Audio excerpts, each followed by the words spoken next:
Okay, so let's talk about one of the most famous stories in psychology.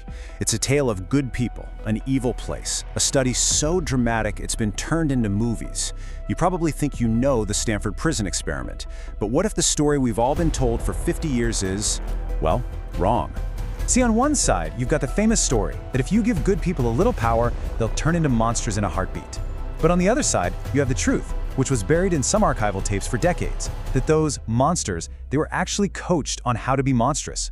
Today, we're going to unpack how one of psychology's biggest myths was built.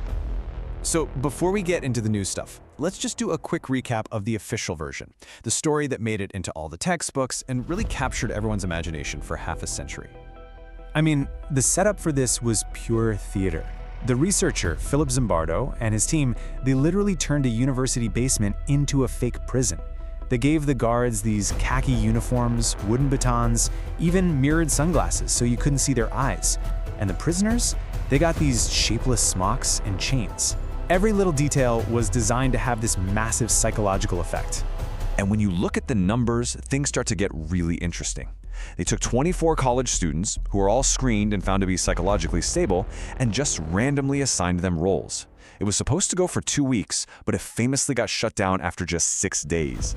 And here, this part is absolutely crucial. Zimbardo didn't just watch from the sidelines. No, he cast himself as the prison superintendent, basically becoming a character in his own experiment. So the story that gets told is this super fast spiral into total chaos. On day 2, the prisoners fight back. The guards hit them with all sorts of psychological torment. By day 3, one of the prisoners has a full-on breakdown. The cruelty just keeps getting worse and worse until day 6, when Zimbardo's own colleagues finally convinced him, you have to shut this thing down. And that brings us to this famous quote from Zimbardo, which really sums up the whole big idea. He claimed the situation, the evil place, was so incredibly powerful that it just overwhelmed these good people. It wasn't about who they were, he said, it was about the role they were forced to play. And for 50 years, pretty much everyone just bought it. Okay, so that's the story. But that story, as powerful as it is, has some major cracks in its foundation. And when you start digging just a little bit, the entire narrative starts to fall apart. Let's start with this number, 0. That's how many times other scientists have been able to successfully replicate the original findings in a peer-reviewed study. None. Zilch. Nada. For a study that's supposed to be a landmark, that is a huge red flag.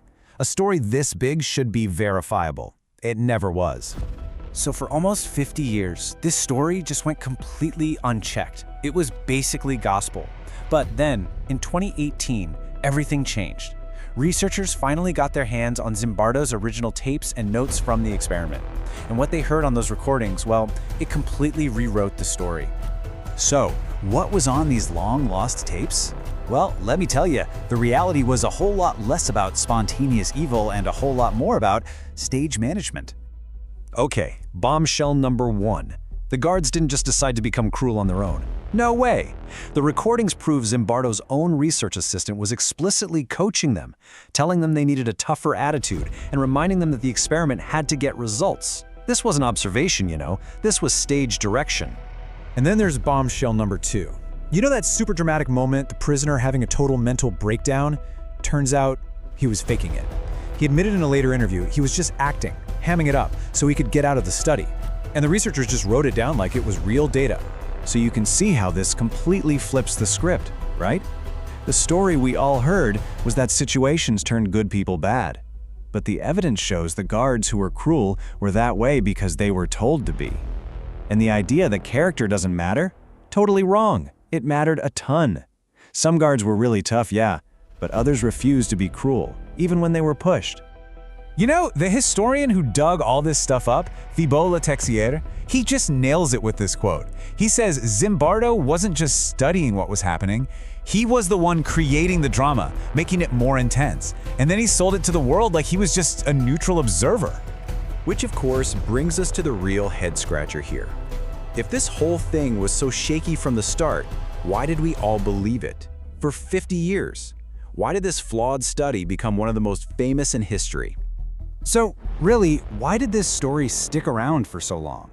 What was so powerful about it? Turns out, it has very little to do with the science and everything to do with our love for a good story. You can almost see the recipe for why this myth was so successful. First, it gave us this really simple answer for really complicated, horrible things in the world.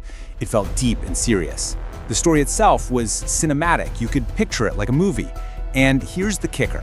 It was mostly published in textbooks and magazines, so it dodged the tough criticism of peer-reviewed science journals for decades.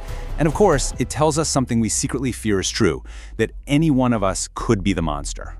And that leads us to the real lesson of the Stanford Prison Experiment. Its true legacy isn't what it claims to tell us about human nature. It's what it tells us about science itself, and how easily a powerful, captivating story can completely blind us to bad science. So what's the final verdict? The Stanford Prison Experiment isn't really a story about how good people turn evil. It's a story about how scientific myths get made.